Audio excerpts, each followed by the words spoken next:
एक स्कूल की मास्टर की कहानी सुनी है। ये मास्टर की कहानी सुनकर आपकी जिंदगी में आप बदलाव ला सकते हैं। मास्टर 7वीं कक्षा के क्लास में एंट्री किया। एक बच्चा दौड़कर मास्टर के पास आया। मास्टर को कहा, मास्टर, कल मेरा जन्मदिन था। मेरे जन्मदिन में मेरे पापा ने मुझे एक घड़ी गिफ्ट करी थी और ये घड़ी मैंने अपने डेस्क पर रखा था, टेबल पर रखा था।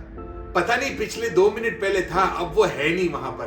पता नहीं किसने ये ले लिया है, बट मैं जानता हूं कि क्लास में किसी ने इसे लिया है, क्योंकि 2 मिनट के अंदर कोई भी बच्चा क्लास के बाहर नहीं गया है, इस क्लास के अंदर ही है। मैंने काफी लोगों से पूछा, वो मना कर रहे हैं। मास्टर ने कहा, अब मेरी बारी। मास्टर खड़े हुए और सारे बच्चों को कहा, जिसने भी इस बच्चे की घड़ी लिया है वो चुपचाप मेरे टेबल पर लाकर रख दे। मैं आगे की आज पढ़ाई शुरू करने जा रहा हूं। 2 मिनट के सन्नाटे के बाद कोई भी बच्चा आगे नहीं बढ़ा। मास्टर जी ने कहा, तो मेरे दूसरे लेवल ऑफ टेक्निक मुझे यूज करनी पड़ेगी।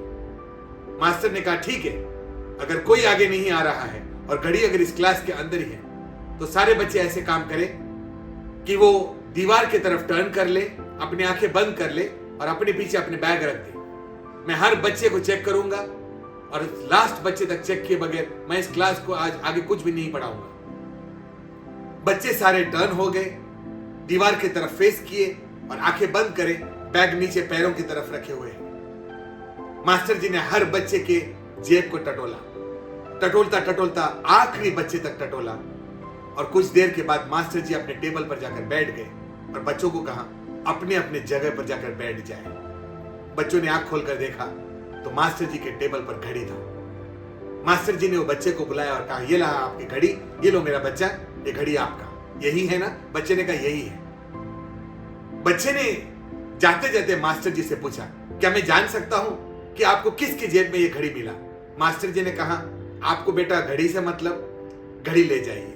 कौन लिया कौन नहीं लिया ये मैं भी नहीं जानता। और मास्टर जी ने अपनी क्लास शुरू कर दी। कहानी यहां पर नहीं खत्म होती है, कहानी आगे बढ़ती है। मास्टर जी आगे जिंदगी में बहुत साल और इस स्कूल में सिखाते हैं, रिटायर हो जाते हैं। बच्चे बाहर के देशों में नौकरी कर रहे हैं। आखिरकार वृद्धाश्रम में, होम फॉर द एजेड में मास्टर जी अपने दिन गुजार रहे हैं। 35 साल बाद मास्टर जी वृद्धाश्रम में बाहर बैठे हैं और कोट पहनकर एक युवा सुबह सुबह मास्टर को मिलने आते और कहते, मास्टर जी, क्या आपने मुझे पहचाना? मेरा नाम राहुल और मैं आपका विद्यार्थी रहा हूं। मास्टर जी ने कहा, नहीं, मुझे याद नहीं आ रहा है। तो राहुल ने कहा, हो भी सकता है, आपने तो इतने सारे बच्चों को सिखाया है, पर मेरे लिए तो आप मेरे गुरुजी हैं, तो इसीलिए मैंने आपको पहचान लिया। याद है 35 साल पहले 7वीं कक्षा में मेरे जेब से आपको एक घड़ी मिली थी। एक बंदे की घड़ी घूम गई थी, आपने टेबल पर रखा और वो बंदे ने जब आपको पूछा कि कौन है जिसने मेरा घड़ी चुराया, तो आपने कहा, आपको घड़ी से मतलब, नाम से क्या लेना देना। और उस दिन आपने मेरी लाज, मेरी इज्जत बचाई और उस दिन मैंने कसम खाया था कि मेरी जिंदगी में मैं ऐसे कोई कर्म नहीं करूंगा जिससे मुझे समाज के सामने मेरी सर झुकानी पड़े। मास्टर जी, आज मैं जो कुछ भी हूं आपके वजह से हूं। आपकी वो एक बिहेवियरल पैटर्न की वजह से मैं आज इस श्रेय पर पहुंचा हूं। मैं आपके आशीर्वाद लेना चाहता हूं। वो झुके, उनके पैर छुए और आशीर्वाद लिए और कहा, मैंने आज आपसे जिंदगी जीना सीख लिया। मास्टर जी ने कहा, एक बात बताओ, मैं सच में नहीं जानता था कि आप वही बच्चा हो जिसके जेब से मैंने वो टटोल कर निकाला। उन्होंने कहा, ऐसे कैसे हो सकता है? तो मास्टर जी ने कहा कि उस दिन मैंने भी अपनी आंखों में पट्टी बांध दी थी, क्योंकि अगर मैं जानता वो बच्चा किस तिचोरा है तो मैं शायद उसी नजर से उसे आने वाले 3 साल 10वीं कक्षा तक देखता। इसीलिए मैंने भी अपनी आंखों में पट्टी बांध दी थी। इसीलिए मुझे सच में नहीं पता था कि आप ही वो बच्चा हो जिसने वो घड़ी चुराई थी।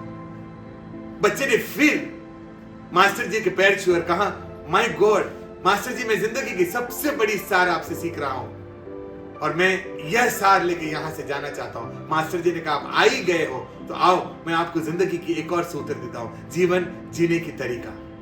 किस तरह आपने आपकी जिंदगी को जीना चाहिए। इस जिंदगी को सरल करने के लिए बहुत ही आसान है।